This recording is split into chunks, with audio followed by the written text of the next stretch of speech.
नमस्कार, मैं हूँ राजा राम त्यागी और आप देख रहे हैं फक्कड़ न्यूज़। आज बहुजन समाज पार्टी की मुखिया और उत्तर प्रदेश जैसे बड़े सूबे की चार बार बनी मुख्यमंत्री सुश्री मायावती ने एक प्रेस वार्ता के दौरान खोले कई राज। विपक्षियों पर बोला हमला तो आगामी चुनाव जीतने के बताए फार्मूले। कृपया पूरा वीडियो देखें और जानें बसपा की वापसी का राज। मीडिया बंधुओं, जैसा कि ये विदित है कि देश में लोकसभा चुनाव होने का समय अब बहुत नज़दीक आ गया है, जिसके चलते सत्ताधारी गठबंधन व विपक्षी गठबंधन की अर्थात एनडीए व परिवर्तित किए गए यूपीए की बैठकों का भी काफ़ी दौर चल रहा है। हालांकि इस मामले में हमारी पार्टी भी कोई पीछे नहीं है, बल्कि इन चुनावों की तैयारी को लेकर पिछले कुछ समय से पूरे देश में पार्टी की छोटी छोटी बैठकें व बंद जगह पर कैडर कैंप आदि लेने का भी कार्य काफ़ी युद्ध स्तर पर चल रहा है। और इतना ही नहीं, बल्कि अब एक तरफ सत्ता पक्ष का एनडीए अपनी फिर से पूर्ण बहुमत की सरकार बनाने के लिए अपनी दलीलें दे रहा है, तो वहीं दूसरी तरफ विपक्षी गठबंधन यहाँ सत्ताधारी एनडीए गठबंधन को इस बार चुनाव में मात देने के लिए उनकी नीतियों व कार्यशैली आदि का काफ़ी विरोध कर रहा है, जिसमें बीएसपी भी कोई पीछे नहीं है। जबकि सत्ताधारी पार्टी व विपक्षी पार्टियों के बने गठबंधन के बारे में सच्चाई तो ये है कि यहाँ वर्तमान में विपक्षी गठबंधन के प्रमुख दल कांग्रेस पार्टी ने आज़ादी के बाद शुरू में केंद्र व अधिकांश राज्यों में भी अपने लंबे अरसे तक रहे शासनकाल के दौरान अपनी हीन व जातिवादी एवं पूंजीवादी मानसिकता को त्याग कर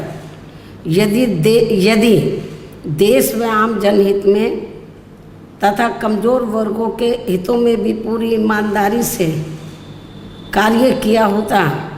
और विशेषकर कमज़ोर वर्गों के हित व कल्याण के मामले में परम पूज्य बाबा साहब डॉक्टर भीमराव अंबेडकर की सलाह को भी मान लिया होता, तो फिर ना तो बाबा साहब को अपने कानूनी मंत्री पद से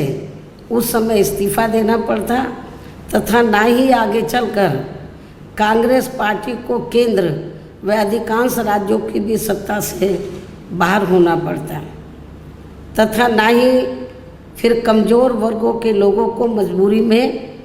बीएसपी के नाम पर अपनी अलग से राजनीतिक पार्टी बनाने की ज़रूरत पड़ती। और अब ये कांग्रेस पार्टी अपनी जैसी जातिवादी व पूंजीवादी सोच रखने वाली पार्टियों के साथ गठबंधन करके फिर से केंद्र की सत्ता में आने के सपने देख रही है, तो वही सत्ताधारी बीजेपी पार्टी भी पुनः केंद्र की सत्ता में आने के लिए अपने एनडीए गठबंधन को हर मामले में मजबूत बनाने में लगी है। साथ ही फिर से सत्ता में आने का दावा भी ठोक रही है। ये कह रही है कि इस बार बीजेपी और उनका गठबंधन 300 से ज़्यादा सीटें लाएगा, इसका भी दावा ठोक रही है, जिनकी कथनी व करनी में कांग्रेस पार्टी की तरह ही कोई खास अंतर नज़र नहीं आता है। कहने का तात्पर्य ये है कि अब ये दोनों बने गठबंधन यानी कि एनडीए व परिवर्तित किए गए यूपीए केंद्र की सत्ता में आने के लिए अपने अपने दावे ठोक रहे हैं, जबकि जनता को किए गए इनके वायदे व आश्वासन आदि सत्ता में बने रहने के दौरान अधिकांश खोखले ही साबित हुए हैं। वैसे भी कांग्रेस व बीजेपी एंड कंपनी के बने गठबंधन की अब तक रही सरकार की कार्यशैली यही बताती है कि इनकी नीति, नीयत व सोच सर्व समाज में से विशेषकर गरीबों, दलितों, आदिवासियों, पिछड़े वर्गों, मुस्लिम एवं अन्य धार्मिक अल्पसंख्यकों के प्रति लगभग एक जैसी ही रही है, क्योंकि इन्होंने सत्ता में रहकर शुरू से इन वर्गों के मामले में अधिकांश कागजी खाना पूर्ति ही की है तथा ज़मीनी हकीकत में इनके लिए कोई ठोस कार्य नहीं की हैं। लेकिन जब ये लोग सत्ता से बाहर हो जाते हैं तो तब फिर वे अपने वोट की खातिर इनके हितों में काफ़ी लंबी चौड़ी बातें करते हैं। जैसे कांग्रेस पार्टी का गरीबी हटाओ का व बीजेपी का हर गरीब के खाते में 20 लाख रुपए पहुंचाने को लेकर कही गई ये बातें सत्ता में आने के बाद केवल हवाई व खोखली ही साबित होकर रह गई हैं, जिसकी खास वजह से ही बीएसपी ने सत्ताधारी गठबंधन व विपक्षी गठबंधन से ज़्यादातर अपनी दूरी ही बना के रखी है। ऐसी स्थिति में अब इन वर्गों के लोगों को यानी कि कमज़ोर वर्गों के लोगों को आपसी भाईचारे के आधार पर वे अपना अकेले ही मजबूत गठबंधन बना के या हर मामले में अपनी एकमात्र हितैषी रही पार्टी बीएसपी को ही मजबूती देनी है तथा जिससे फिर यहाँ कोई भी गठबंधन केंद्र व राज्यों की भी सत्ता में पूरी मजबूती के साथ आसीन ना हो सके तथा इसके स्थान पर फिर इनकी मजबूत नहीं बल्कि मजबूर सरकार ही बनेगी। हमारी पार्टी का ये पूरा प्रयास होना चाहिए ताकि बीएसपी के सत्ता में ना आने की स्थिति में भी इन कमज़ोर वर्गों का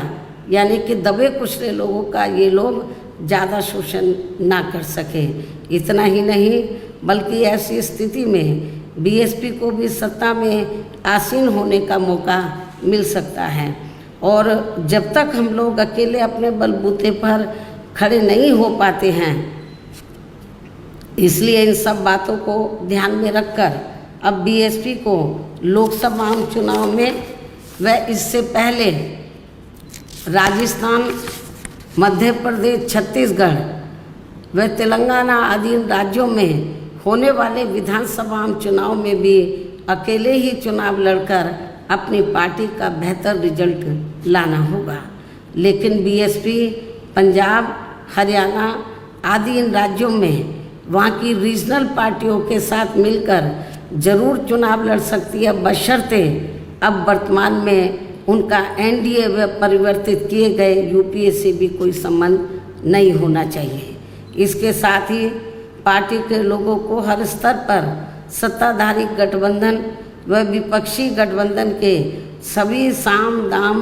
दंड भेद आदि हथकंडों से भी जरूर सावधान रहना है। इसके अलावा यहाँ मैं ये भी कहना चाहूँगी